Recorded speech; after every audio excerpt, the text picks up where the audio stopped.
Então o que acontece? A, a U6,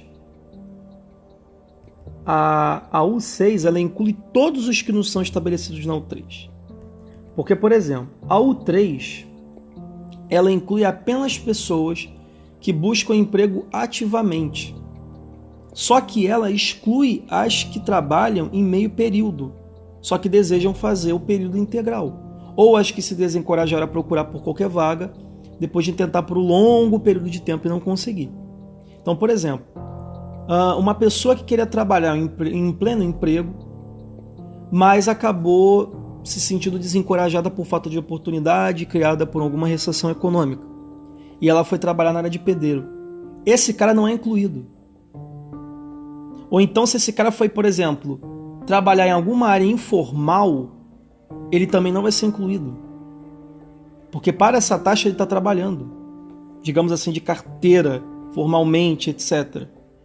Por exemplo, um executivo de uma certa idade avançada, que é demitido e para de buscar novas entrevistas de emprego por conta da discriminação quanto à idade, quanto à faixa etária, ele também não vai ser incluído. Uma pessoa que trabalha em meio período não vai ser incluído. Uma pessoa que trabalhou apenas 6 horas não vai ser incluído. Porque, no caso, não há vagas numa determinada área que também não é incluído. E aí o que acontece? O deficiente também não vai ser incluído muitas vezes. E as empresas elas estão mandando as pessoas embora e não as estão contando no processo, ou seja, estão omitindo informações para passar uma sensação para as pessoas de que o desemprego está diminuindo. Entende? Quando na verdade é o contrário, o desemprego está aumentando, você sente isso. Né? Eles passam notícias de que o desemprego está caindo. E você que está aqui vivendo em sociedade, você que está procurando emprego, você que está procurando estágio, você percebe que está extremamente difícil arranjar vagas. Então aonde que está essa diminuição de desemprego que eles falam que está ocorrendo? Na verdade isso é uma mentira, porque eles estão usando a taxa U3, que é uma taxa mentirosa. Só que a população não tem informação sobre isso, ela não tem acesso a isso. Né? Enfim, infelizmente, mesmo que você tente conscientizar as pessoas não querem ter acesso a esse tipo de informação, elas não querem saber. Porque as pessoas aqui no Brasil não têm interesse em ganhar conhecimento, elas querem ficar consumindo porcaria o dia inteiro. Enfim. A U6, ela inclui todos os que não são estabelecidos na U3. Então, inclui todos os que estão procurando emprego há pelo menos os 12 meses, inclusive que tenham sido desencorajadas a procurar, que estejam subempregadas ou que trabalhem em meio período, deficientes, pessoas que tenham voltado para a escola. Ou seja, todas as pessoas que estão à margem do sistema, são incluídas nessa U6. E por isso que ela é a verdadeira taxa.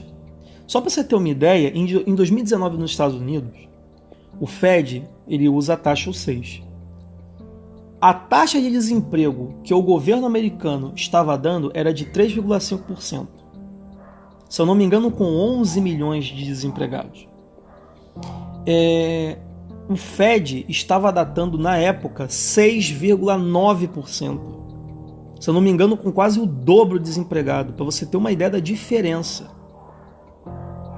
Entende? Então essa é a realidade por trás dessas taxas.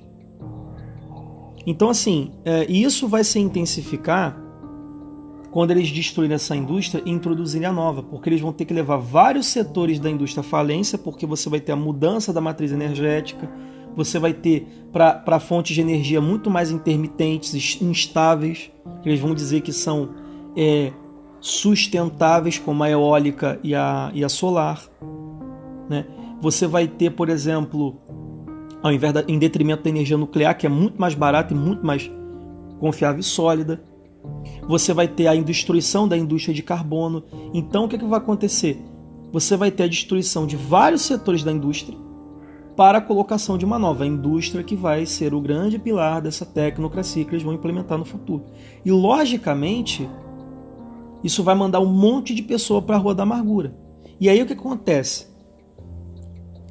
você ainda vai conseguir se reposicionar no mercado se você estudar áreas que vão ser requeridas pela essa nova indústria que o sistema vai implementar. Ou seja, se você for, por exemplo, para áreas, né, de energia, nanotecnologia, robótica, programação ligada à inteligência artificial, computação ligada a IA, automação, você vai conseguir se reposicionar no mercado se você estudar para essas áreas. Só que aí tem um problema, porque você vai ter você vai ter várias empresas se posicionando no mercado para captar profissionais para essas áreas. Só que aí também tem um problema, né? Porque a pessoa vai ter que ter uma certa faixa etária, porque nessas áreas a maior parte das pessoas que ganham bem são geralmente mais jovens. Muito difícil uma pessoa nessas áreas ser começar a estudar para isso muito mais velha. Porque se você já tem uma discriminação com a idade no mercado de trabalho, imagina nessas áreas. Que a discriminação contra a faixa etária é maior ainda. Mas aí você pensa comigo, você vai ter vários empregos que vão deixar de existir por conta dessa destruição de setores da indústria. O que vai acontecer? Porque assim, essas pessoas, se elas não conseguirem estudar para essas áreas, ou elas não quiserem estudar, ou elas não conseguirem, porque também tem todo um mecanismo socioeconômico de dinheiro, de condições, o que vai acontecer com essas pessoas? Porque ela vai tentar voltar para o mercado de trabalho, só que o que vai acontecer? O emprego que ela tinha não vai existir mais,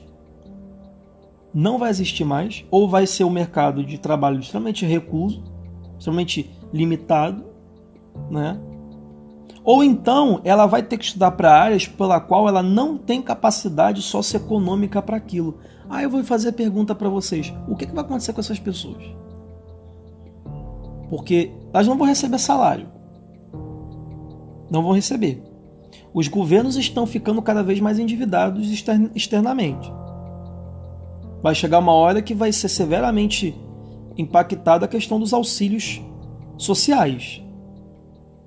E essa é a pergunta. Você pega, por exemplo, qual a porcentagem de pessoas na sociedade atual que você acha que tem condições de estudar para IA, robótica, nanotecnologia, etc. A minoria. Isso que a gente está falando num país como o Brasil, né? Num país como, inclusive até em países desenvolvidos, não é a maioria, eu diria. Agora você imagina no Brasil, e pior, imagina num país, por exemplo, como o Iêmen, que é um dos países mais pobres do mundo, que está num cerco humanitário terrível, eu falei sobre isso no episódio do Iêmen. Você imagina, por exemplo, países da África. Qual a porcentagem, por exemplo, de pessoas que têm condição de estudar para IA e robótica num país africano? Num país africano pobre, por exemplo. Por exemplo, na Líbia, na RD Congo, em Serra Leoa. Qual você acha que é o percentual? O que vai acontecer com essas pessoas se não conseguirem estudar para essas áreas que o sistema vai criar? Dessa indústria que o sistema vai criar? Elas vão ser jogadas nas áreas de periferia, elas vão ser jogadas na Rua da Amargura. O máximo que vai acontecer é que elas vão depender de uma renda básica universal. Só que vai ser uma renda básica universal que vai ser uma mixaria e que não vai atender às demandas que um ser humano necessita. Não vai atender. Não vai atender. E é isso que vai acontecer. Você vai passar a ter um desemprego em massa, claro, proposital, e essas pessoas não vão ser atendidas. Enfim, e a economia ela está sendo gradativamente transferida para o virtual, porque lá o sistema vai ter um controle muito maior do quem está comprando o quê, se você pode ter a sua renda, porque se você for dissidente do sistema você não vai receber o dinheiro, porque ela vai se transicionar para moeda digital, etc. Entende?